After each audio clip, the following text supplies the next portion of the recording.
What up? What up? Let me see what's going on, man. Let's put this down. Um, if you want peace, prepare for war. It's in Latin, right? Now we have this concept in America: freedom to bear arms, right? The right to bear arms, and a lot of people talk about preserving those rights and not letting those rights be taken away. And my way of looking at it's a little different, right? I don't own a gun, and I'm not. I do believe in gun ownership. I believe it's good, but I believe the best thing you could do is turn your body into a weapon, right? You be the weapon that people fear. In the time that we're living in, which is going to be a very, well, it's already here. It's a very violent time, a very distrusting time, and what you have to do is be dangerous. You have to make your body a weapon, right? And where you don't need, it doesn't matter what laws they make, that your body itself is the weapon, right? And of course, it goes without saying, working out, eating healthy, staying fit, taking up a combat sport, whatever it is. In the past, I did Muay Thai kickboxing for a few years, and I go to the gym and I hit the bag. I box, I hit the bag and stuff like that. And in the times that we're coming up as Americans, especially American men, patriots, I should say, right? Patriots. As men, Christianity has taught men to be docile and weak. And it's taught men to wait for a savior from heaven to rescue them and fix all the problems. But I truly believe that as patriot men, American men, we have to take the bull by the horns. And too many men are sitting around eating potato chips, drinking beer, watching sports ball. I'm not against any of those things, but that should not be your predominant lifestyle, right? You got to turn that into a weapon so you can walk with confidence wherever you go, that if it's needed, you will use that weapon. And it's okay to make people around you feel a little bit on edge, right? It's okay. It's okay. Because you have to be prepared for any situation. I've been saying this for years, and it's already happening. Things are getting really bad on the streets, right? And you have to be willing to do whatever it takes to protect yourself, your family, those you love. You often talk about, even a lot of Christians that do believe in self-defense. See, I go beyond self-defense. I believe there are times you have to strike first.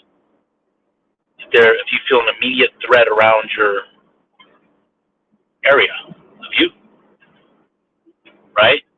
You have to strike first. But the key is, did you prepare that weapon? Did you sharpen that weapon that is your body? That's what's important.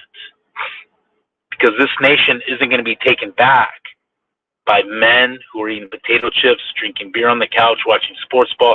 It's not going to be taken back by men who are waiting for Jesus to come save them. It's going to be taken up by men who are dangerous. It's going to be taken back by men who embrace the barbaric principle. That's who it's going to be taken back by.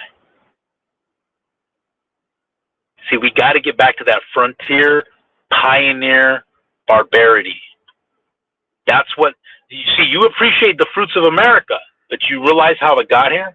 It didn't get here by men who were waiting for Jesus to come save them. It didn't get by men who were sitting around watching sports ball, eating potato chips, drinking beer. It didn't get here by men who were scared to offend people. It got here by men who were vital in their bodies.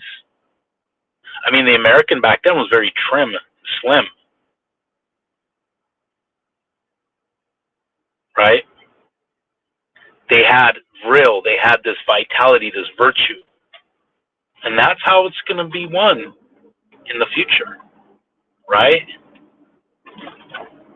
You got to turn that body into a weapon so that whether or not you have a gun at your side when that guy breaks in your house to harm your family, that you can use the most important weapon of all that will be more reliable.